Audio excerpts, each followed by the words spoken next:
show you our new ES collection. The ES collection starts with the ES 335 Satin.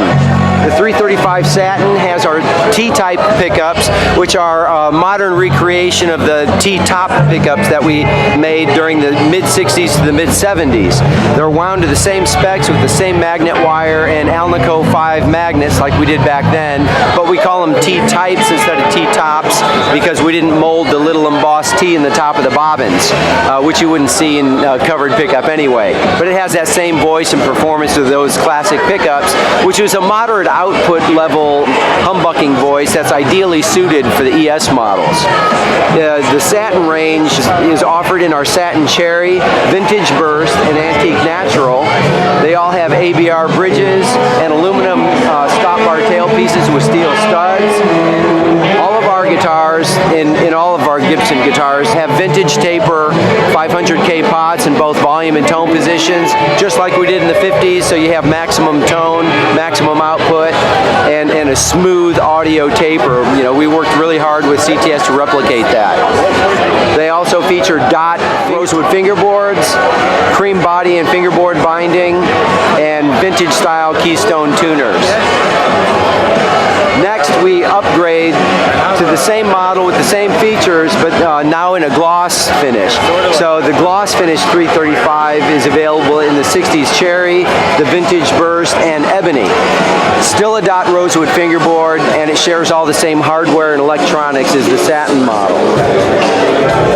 Next, we step up to the figured maple body. All the veneers are figured maple, still has a mahogany neck and rosewood fingerboard, but the fingerboard is now upgraded with the small block inlays. Still has the same pickups and electronics as the other 335 models, and then vintage key style tuners. Then we step into the ES 345.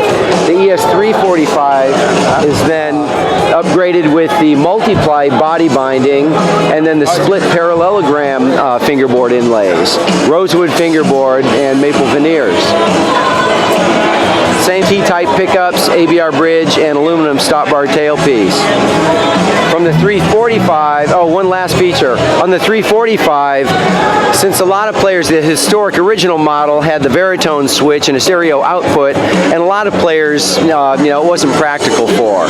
So we did it in the more popular modified configuration, which is just straight 2-volume, 2-tone, and a 3-way toggle switch. And then when we do a custom shop historic version, then we'd offer that feature. But for the average player, this was the most popular scenario, so that's why we did it this way.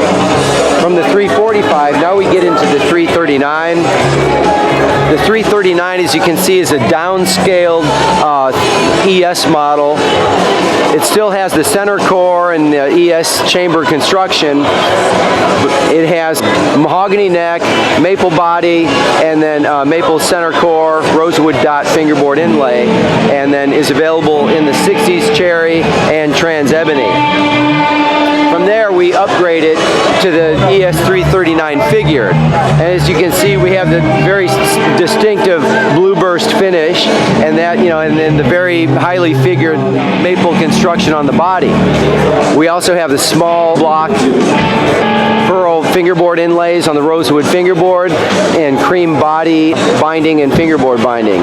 On the 339s, on both models, the plain and the figured top, on that model, we felt the 57 classic humbucking pickups were a better match for that. It's a little bit higher output voiced humbucking pickup, and a lot of the players of the 339 kind of consider it kind of a hybrid between the classic 339 and a Les Paul. So those pickups, just seemed ideally suited for that model. And then we also have the Grover die-cast kidney tuner buttons on the 339 on both models. And that would be it for our ES collection.